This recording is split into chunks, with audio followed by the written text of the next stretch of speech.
전세계 최고의 전투민족 한국에는 한 가지 숨겨진 비밀이 있다. 현재 파리올림픽이 한창입니다. 대회 6일차에 접어든 현 시점, 한국은 금메달 6개, 은메달 3개, 동메달 3개로 종합순위 6위를 기록 중인데요. 양궁, 사격, 펜싱에서 각각 2개씩 금메달을 따내 해외 네티즌들 사이에서는 활, 총, 검의 나라 한국이야말로 진정한 전투민족이라는 반응이 나오고 있습니다. 고조선 이래 우리나라는 931번이나 외세의 침략을 받아왔기에 마치 전투 본능이 유전자 DNA에 각인이라도 된 듯한 느낌을 받는데요. 양궁 여자 단체전 이후 남자 단체전마저 금메달을 따내자 해외 한 네티즌은 이들은 활 하나로 중국의 침략을 막아낸 민족이야 라는 댓글을 달기도 했습니다. 현재 해외 커뮤니티 사이트 레딧에서는 한국인들이 올림픽에서 뽐내고 있는 출중한 무예 능력에 극찬들이 쏟아지고 있는데요. 한국은 군사력이 뛰어나다고 자랑하는 중인 것 같다. 놀랍지 않아요. 한국은 전쟁과 무예 문화에서 아주 오랜 전통을 가지고 있거든요. 조선 중기를 제외하고는 과거와 현재를 막론하고 항상 무장을 철저히 해왔죠. 한국은 사격과 양궁을 둘 다 잘하네. 대단해. 올림픽 양궁은 4년마다 여러 나라가 모여서 어울리고 화살을 쏘고 한국에게 금메달을 주는 놀라운 행사입니다. 좋은 전통이죠. 한국을 배경으로 사람들이 칼싸움, 활, 총을 쏘는 판타지 영화를 만들어야겠어요 라는 반응을 보이고 있습니다. 특히 한국인들의 숨겨진 전투 DNA는 길에서 흔히 볼 수 있는 배 나온 아저씨들, 즉 예비군들을 통해서도 느낄 수 있는데 트위터와 같은 SNS에서는 절대 한국의 아저씨들을 건들면 안 된다. 그들은 총기는 물론 전차 자주포도 운용할 줄 아는 사람들이야 라는 글을 쉽게 볼 수 있죠. 한국은 총기 금지 국가이지만 아이러니하게도 인구의 50%가 총을 다룰 줄 아는 국가인데요. 전역한 지 한참 지난 예비군 민방위이지만 몸이 기억하고 있는 사격술은 정말 장인은 도구를 탓하지 않는다는 말이 나올 정도로 현역 그대로의 모습을 지니고 있습니다. 심지어 어느 도시든 시내 한복판에서 30분만 사람을 모집해도 전차장, 포수, 조종수, 탄약수 등 전차 부대를 만들 수 있다는 말도 있을 정도니까요. 특히 이러한 한국의 찐 전력인 예비군들을 논할 때 빠지지 않고 등장하는 것이 바로 루프탑 코리안들입니다. 미국 LA에서 1992년 4월 29일부터 5월 4일에 걸쳐 발생했던 LA 폭동 당시 대부분의 시민들과 경찰, 소방 등의 공권력까지 패닉에 빠진 가운데 한인타운의 세탁소와 슈퍼마켓을 운영하던 한국인 이민자들이 폭도들로부터 자신의 가게를 지키기 위해 자경단을 조직해 총기로 무장하고 지역 일대를 사수해낸 데에서 유래한 말입니다. 당시 LA 해병 전우회 회장의 인터뷰에 따르면 한국인 남성으로 구성된 자경단은 예비군들이 주도하여 철저히 군대식으로 운영되었으며 개중엔 베트남 전쟁 참전자들도 많았다고 합니다. 당시 한국 예비군들의 활약은 미국 사회에서 큰 극찬을 받았고 경찰조차도 제 몸을 살릴 정도로 궁지에 몰렸을 때 발벗고 나서서 도와주었기에 미국 공직사회에게 매우 긍정적인 인식을 심어주었죠. 특히나 최근에는 한국인들이 만들어내고 있는 무기체계에 대해서도 극찬이 쏟아지면서 한국은 전투에 특화된 민족이라는 말이 더욱 신빙성을 얻고 있는데요. 우크라이나 전쟁 이후 한국 무기에 대한 수출이 대폭 급증하면서 이제 무기는 한국하면 떠오르는 대표적인 품목으로 자리 잡게 되었습니다. 외신들의 반응도 이와 같은데 니케이 아시아, K-디펜스, 한국의 무기 산업이 세계화되다. 로이터, 세계 최대 무기 거래국 중 하나가 되기 위한 한국의 경쟁. 포브스, 한국은 조용히 세계 최대 무기 공급 업체 중 하나가 되다. 워싱턴 포스트, 한국 세계 최대 무기 공급 목표로 무기 수출 확대라는 기사들을 거의 매일 찾아볼 수 있죠. 특히나 한국산 무기 체계가 전 세계에 극찬을 받는 이유는 빠른 납기와 가격 경쟁력, 현지 생산 등의 부수적인 이유도 있지만 그 무엇보다도 우수한 성능이 주요한 원인입니다. 유럽, 오세아니아, 아프리카, 중동, 동남아, 남미 등 지역을 가리지 않고 전 세계 다양한 기후, 지형, 환경에서 최고의 최적의 성능을 발휘하고 있는 한국산 무기이죠. 일례로 K9은 이집트의 사막, 노르웨이의 설원, 폴란드의 늪지, 호주의 평원, 핀란드의 산악, 인도의 고산 등 각종 지형 기후 조건에서 치러진 현지 테스트 가운데 경쟁 기종들을 압도적으로 제치고 최우수 평가를 받기도 하였습니다. 최근 폴란드 현지에서 진행된 나토 연합 훈련에서는 폴란드가 도입한 한국의 K2 전차, 프랑스의 르클레르, 미국의 M1 에이브람스, 영국의 챌린저, 독일의 레오파드2 등 내노라하는 세계 각국의 주력 전차들이 훈련을 실시했는데 당시 K2 전차만이 동유럽의 늪지와 언덕에서 완벽한 기동 성능을 보여주었고 기타 다른 국가들의 전차들은 도중에 퍼지거나 훈련을 끝까지 마무리하지 못했다는 현지 취재인들의 증언들도 있었습니다. 이는 한국에서 통하면 세계에서 통한다는 법칙을 잘 보여주는데요. 요새 말로는 한국에서 살아남았다는 것, 강하다는 증거다 라고 할 수 있겠네요. 한국은 참 사계절이 뚜렷한 나라입니다. 여름에는 무더운 날씨와 장마철, 겨울에는 혹독한 추위와 폭설이 동반하는 나라이기에 한국산 무기들은 부득불 이러한 다양한 기후 조건에도 높은 성능을 발휘할 수 있도록 설계되어야만 했습니다. 또한 한국 국토의 70%가 산악지형이며 특히 대다수의 육군 부대가 이 산악 지형에 몰려 있는데요. 그러다 보니 자연스럽게 각종 다양한 한국의 지상무기 체계들도 험난한 지형을 오르내리며 작전할 수 있는 기동성을 보유해야 했고, 복잡한 지형 위 어떤 각도에서도 정확한 타격 능력을 발휘할 수 있도록 제작되어야 했죠. 그리고 이렇게 축적된 기술력은 현재 세계 어느 지형에서도 최고의 성능을 발휘할 수 있도록 해주고 있는 것입니다. 이에 노버트 렐러 미 해병대 사령관은 한반도는 세계 최고의 훈련 조건이 갖춰진 곳이다. 이곳은 혹독한 기후와 조건 등 최고의 병사를 양성하는 데 최적화된 곳이라고 극찬하였죠. 이처럼 전투민족 한국과 그들이 사용하는 무기체계가 오늘날 세계에 많은 영향을 끼치고 있는데요. 인구 5천만의 동방의 작은 나라인 한국이 전 세계에서 가장 영향력 있는 국가가 되고 있는 데에는 사실 또 다른 숨겨진 이유가 있습니다. 한번 빠르게 살펴보죠. Let's get it. 이번 훈련으로 왜 한국이 전 세계에서 가장 강력한 군대를 보유했는지 알 수 있었다. 전 세계 최고의 무기백화점 한국이 지닌 군훈련 역량에 대한 외국 부대의 찬사가 끊이질 않고 있습니다. 최근 세계 자주포 시장 70%를 점유하고 있는 K9 수출에 힘입어 한국에서 최초로 한국산 무기체계 운용법 노하우를 교육하는 육군 국제 과정이 시행되었는데요. 지난 9일부터 8월 1일까지 약 3주간 호주, 폴란드, 이집트 3개국의 장병 14명이 K9 자주포, K2 전차에 대한 교육이 실시되고 있습니다. 내년부터는 한국 방산 수출 전체 무기에 대한 교육 과정으로 확대될 예정인데요. 현재 첫 기수로 참가한 14명의 외국 장병들은 한국이 선보인 체계적인 교육 과정과 한국이 지닌 혹독한 자연 환경에 혀를 내두르고 있다고 합니다. 특히 호주, 이집트, 폴란드는 모두 K9을 도입하여 운용하고 있다는 공통점이 있는데요. K9 자주포 운용자 교육 과정 입교식을 시작으로 K9 자주포 장비 조작, 시뮬레이터 실습, 포탄 사격, 사용자 정비 등의 교육을 실시하고 있는데 이번 교육 만족도가 매우 높다는 평가입니다. 특히 체계적인 교육 과정은 K9의 추가 수출에도 호재가 되고 있는데요. 인도의 경우 추가 100문의 K9 자주포를 도입하면서 교육과정 패키지 서비스를 따로 요구했을 만큼 정비 운용을 넘어 한국군의 전술적 운용 노하우에 감탄을 금치 못하고 있습니다. 특히나 오세아니아, 유럽, 아프리카로 구성된 장병 연합교육 및 훈련이 아시아 국가인 한국에서 진행되고 있다는 점이 눈에 띄는데요. 한국은 서방 진영에 속해 있으면서도 독립적인 군사적 입장을 취하는 중립국을 표명하고 있는데 이에 다양한 국가들과 협력할 수 있는 유연성을 지니고 있고 뛰어난 자주국방 기틀을 기반으로 어떠한 특정 군사블록에 제한되어 있지 않아 방산 수출, 연합훈련, 글로벌 안보 기여에 큰 이점을 지니고 있습니다. 사대륙의 만남이 진행된 교육과정 얼마나 체계적으로 이루어졌고 또 실제로 참가한 외국 장병들이 얼마나 만족했는지 짧게 한번 보시죠.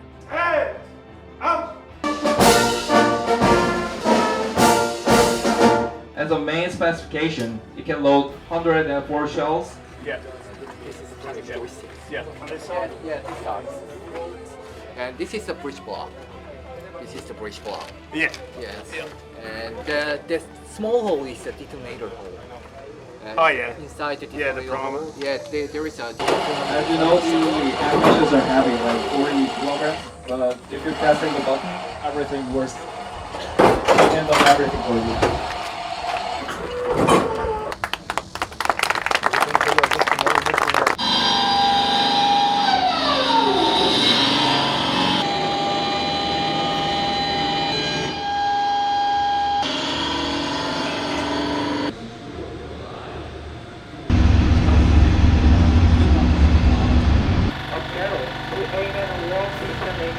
Panoramic telescopes or sensors, we can now perform the navigation device foresight to the service control point as shown in the picture in the textbook. On the car. Yeah, on the part. Yeah, right. So gun one will drive onto the point. Request azimuth L. It is just a verification test. Yeah. That's right. And you will attach.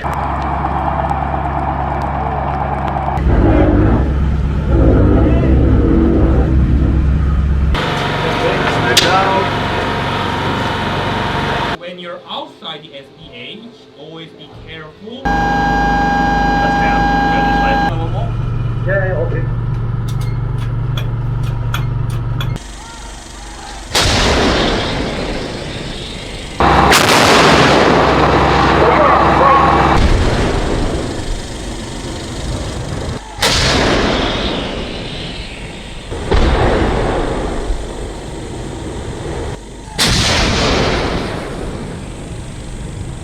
Access. Yeah. Find target. First, you choose right reset button. Oh, yeah. Reset. Yeah, and activate it.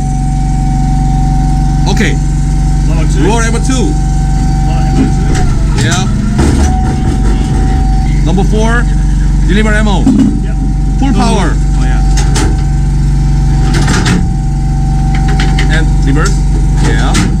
Check the base stopper and lock the gripper. Online transfer. Line transfer. Yeah. Yeah.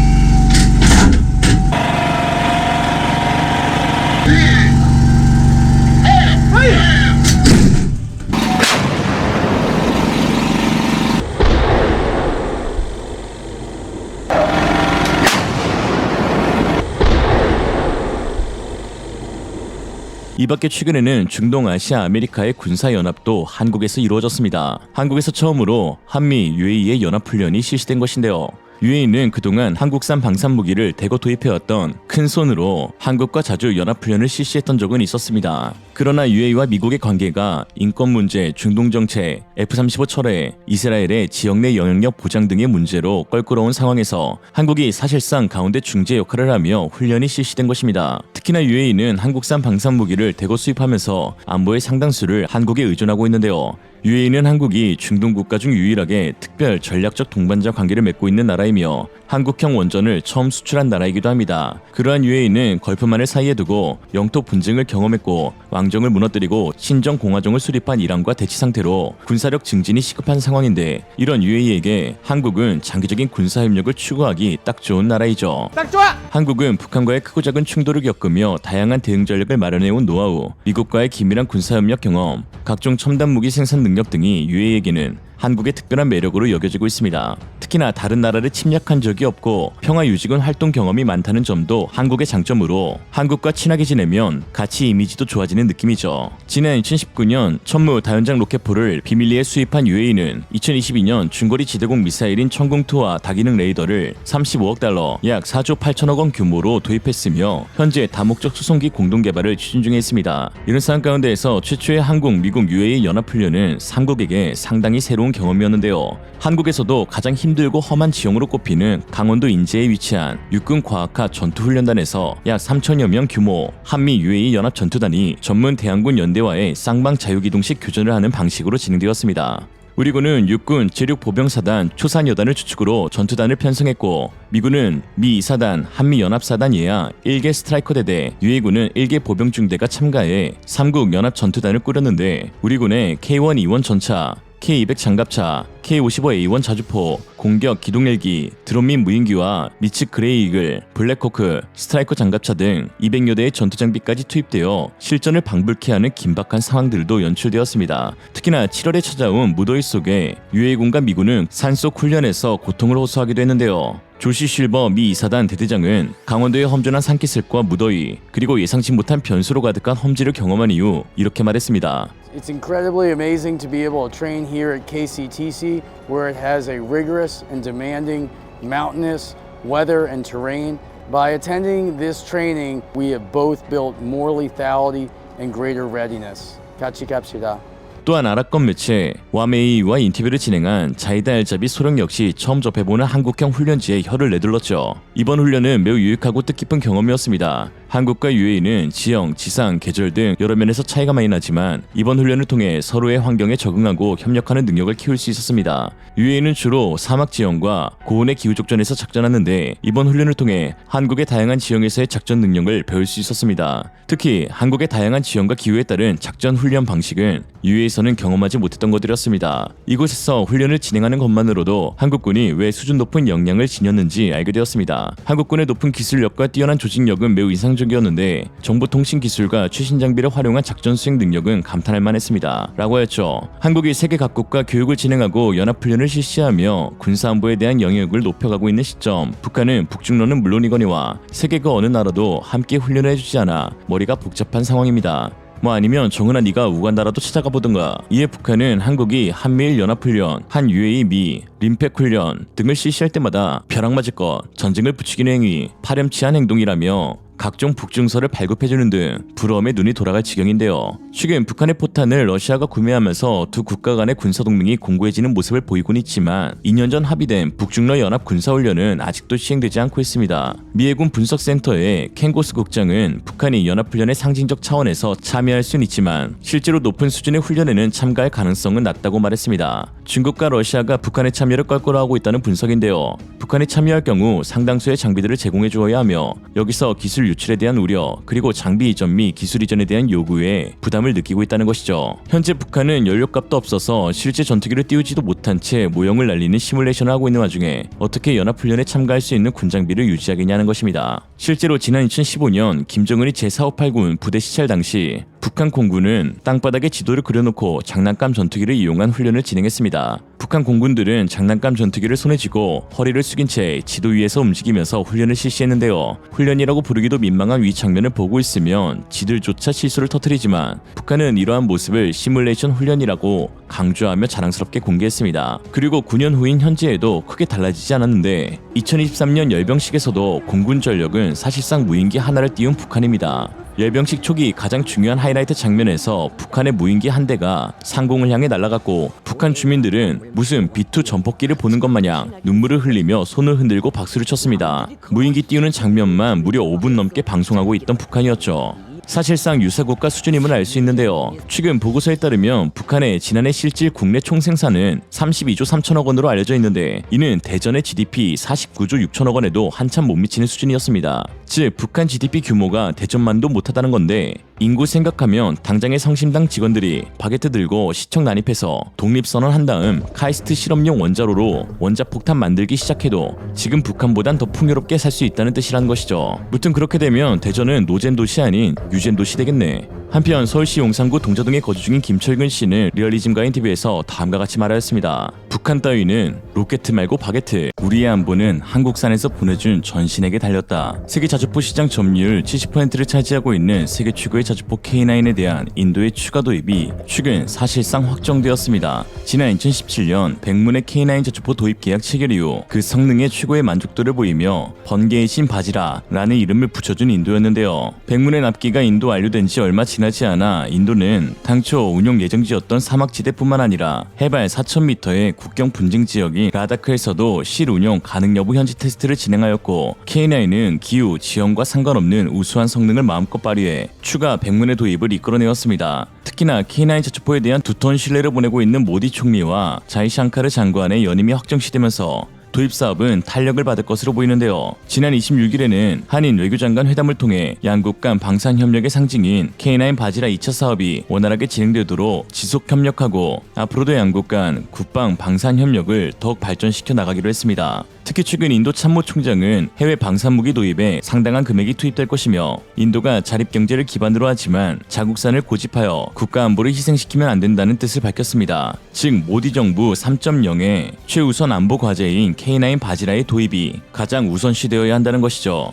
Plans that are there in the pipeline, it is another 250 to 270,000 crores worth of contracts that are waiting. So, like I said, Atmanirbharta is what we are riding on, and all these contracts that I'm talking about, majority of them partners Indian industry. But this Atmanirbharta cannot be at the cost of nation's defense.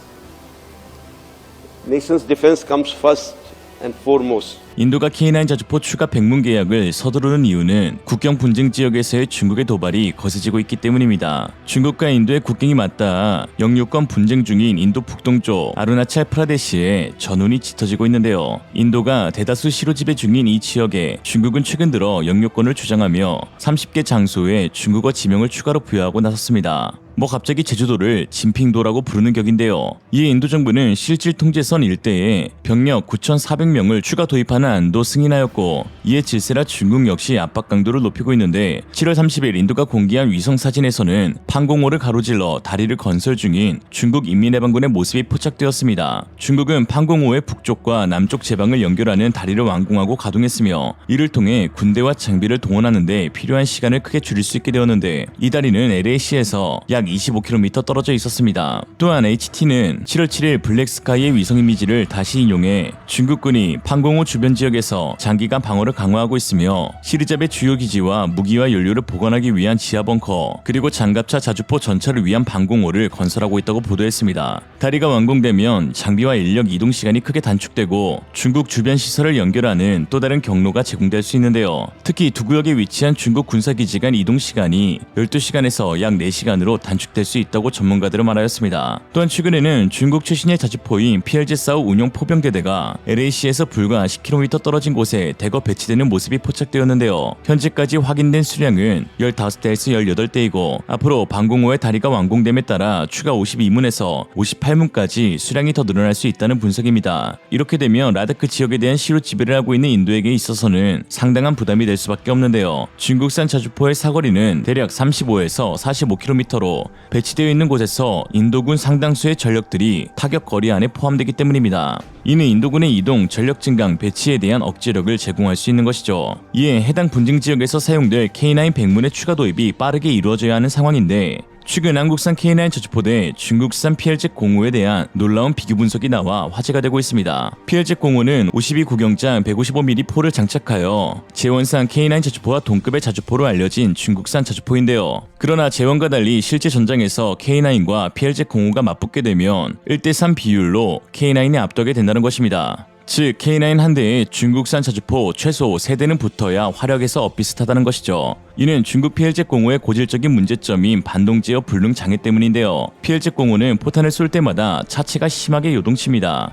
포신이 흔들리는 수준이 아니라 아예 차체가 위아래로 흔들리거나 심지어 뒤로 밀리기까지 하는데요. 포병 사격은 일반적으로 포물선을 그리며 포탄이 적의 머리 위에 떨어지는 곡사체계입니다. 길게는 40에서 50km 밖 표적을 맞춰야 하기 때문에 매우 정밀한 계산과 조작이 필요한데요. 이게 어느 정도냐 하면 단위 자체를 도가 아닌 밀리라디안으로 표기하는데 1도에 대략 17.7mm입니다. 그만큼 세분화시키는 것이죠. 이때 왼쪽으로 1mm를 틀면 1km 밖의 탄착점은 1m 왼쪽으로 가게 됩니다. 즉 1도가 틀어지면 1km에서는 17m, 40km 밖에서는 640m가 넘는 오차가 발생하는 것이죠. 단 1도의 말입니다. 때문에 화포는 발사 전 지면에 단단히 고정하는 스페이드를 달거나 차체의 반동을 줄여주는 서스펜션, 포신의 반동을 잡는 첨단 주태 복자기를 달아주어서 정확도를 높여줘야 하는데요. 중국 자주포는 그 기술력이 아주 후지다는 데 있습니다. 1도가 아니라 뒤로 밀려버린 수준이니까요. 차륜형의 경우 스페이드라도 달지 궤도형 자주포인 PLZ-05의 경우는 스페이드도 못 달아 궤도 뒤쪽에 벽돌로 밀림을 방지하고 있는 상황입니다. 최근 17일 중국 CCTV 산하 국영 군사 채널인 군미차나에서는 중국 서부 지역 즉 인도와 대치 중인 포병 부대의 실제 훈련 영상 장면을 담았습니다. 여기서 방송국 아나운서는 자랑스럽게 중국 포병 부대의 실력을 칭찬했는데요. 그러나 대다수의 군사 전문가들은 오히려 그 형편없는 포병 성능만 부각시켰다며 비웃고 있는 상황입니다. 한번 보시죠.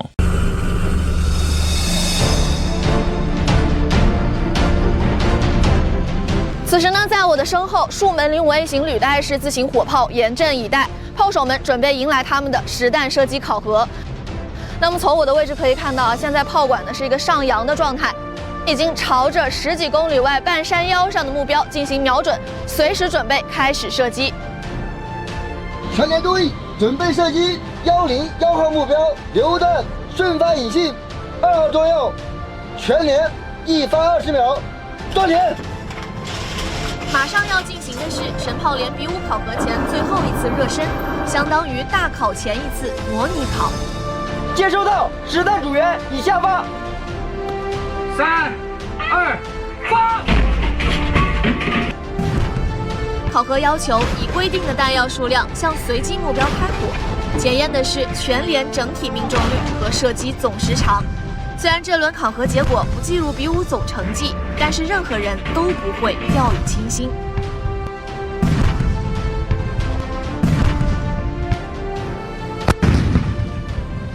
刚才呢一声炮响，现在呢射击是正在进行当中。那么我所站的位置呢是在安全范围内，离这个炮的后方呢是有一定距离的。同时呢我还戴着耳塞，但是呢在炮弹出膛的一刹那，听到炮声响起。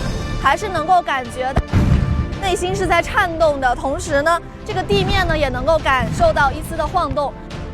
해당 영상을 통해서 알 수 있는 충격적인 또 하나의 사실이 있습니다. 바로 차체가 뒤로 밀리기까지 했던 중국산 자주포의 실사격에서 사용된 장약이 불과 2호짜리였다는 것이었죠. 일반적으로 155mm에 사용되는 장약은 1호부터 6호로 1, 2호는 녹색 장약으로 불리는 단거리용이며 3호부터 6호는 장거리용으로 분류됩니다. 더 많은 장약이 더 많은 사거리를 갈 수 있도록 돕고 결국은 더 많은 반동을 가져가게 되는데요. 고작 2호 단거리 장약을 사용해놓고 반동 하나 잡지 못해서 쩔쩔매는 중국산 자주포를 보고 있으니 K9과는 절대적으로 비교가 되지 않는다는 것을 알 수 있습니다. 지난 25일 국방부 유튜브 채널에는 한 가지 영상이 올라왔습니다. K9A1이 직접 조준 사격, 직사를 하는 이유 대공개라는 제목의 영상이었는데요. 직사에서 포신은 수평에 가깝기 때문에 발사할 때 발생하는 반동은 대부분 포신의 뒤쪽으로 작용하게 됩니다. 이 때문에 자주포가 더 큰 반동을 느끼게 되는데요. 또한 한국군은 직사 발사 시에는 최대 장약 6호를 사용한다고 하는데 그럼에도 불구하고 K9의 반동 제어 능력은 정말 신의 모습 그 자체였습니다. 한번 보시죠.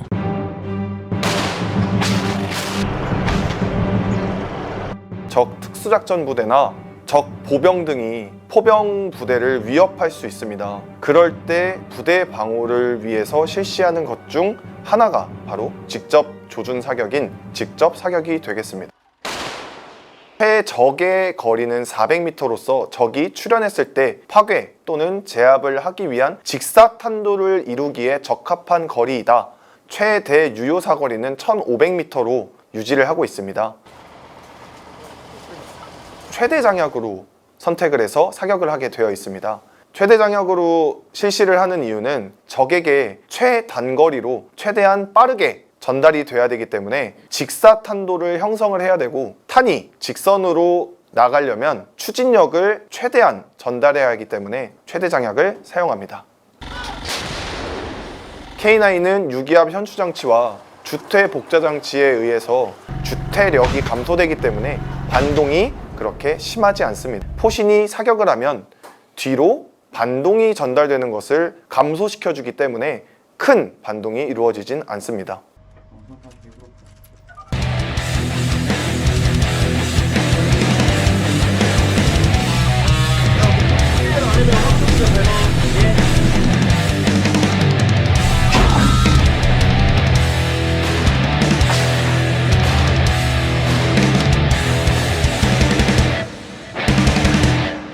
한국 K9 자주포와 중국산 PLZ-05의 결정적인 반동 차이는 유기압식 서스펜션과 유기압식 주택 복자기의 차이에서 옵니다. 차체의 ISU 서스펜션은 전 세계에서 최초이자 현존 유일하게 적용되어 있는 차체로 이미 10년 전에 폴란드의 차체만 120문이 수출됨으로써 그 우수성을 증명했는데요. 또한 여기에 한국 K9에 장착된 국산 주택 복자기의 경우도 유기압식으로 포병 운영 개념에 혁신적 변화를 가져온 신개념 포신으로 불립니다. 현대위아에서 개발한 주택 복자기는 포의 부속 장치로 포가 탄을 쏠 때마다 포의 일부분만 뒤로 후퇴시켜 충격을 흡수한 후 원래대로 되돌리는 장치를 뜻합니다. 쉽게 말하자면 주퇴에 의한 대포의 위치 변화를 되돌려주는 장치로 대포판 반동 제어 장치라고 할 수 있죠. 특히나 전장식에서 후장식으로의 포탄 장전 방식의 변화를 제공해줌과 동시에 포의 연사 속도도 극적으로 늘려주는 장치이기도 한데요. 여기에서 차이가 한국 자주포와 중국 자주포의 성능을 극명하게 나눕니다. 중국은 최근 인도와의 국경 분쟁 이후 자국산 자주포의 성능을 대대적으로 홍보하는 영상을 게재하고 있지만 모든 영상에서는 공통적인 한 가지 특징이 보입니다. 바로 연사 장면은 보여주지 않는다는 것인데요. 전문가들은 중국산 주택 복자기의 성능 부족으로 인해 카탈로그와 달리 분당 연속 발사 속도가 매우 늦을 것으로 분석하고 있으며 또한 반동을 전혀 잡지 못하는 제어 능력으로 첫 발사 때와 마지막 발사 때의 탄착 지점이 고르게 형성되지 못하는 점을 숨기기 위해 고의로 연속 사격 장면을 보여주지 않고 있다는 분석입니다. 이에 K9 한문에 중국산 PLZ-05 세문 정도가 맞붙어야 결국은 화력 비교에서 얼추 비슷하다고 볼 수 있는 것인데요. 중국 방산무기를 사용하고 있는 포병 장교의 입에서 이런 말이 나올 수도 있겠네요. 이런 시방산. 오늘의 한 줄 평. 올림픽 활총검 금메달. 이게 전투민족 한국이다. 이상으로 리얼리즘이었습니다. 여러분의 생각은 어떠신가요? 현명하고 지혜로운 여러분의 의견을 지금 댓글에 남겨주세요. 감사합니다.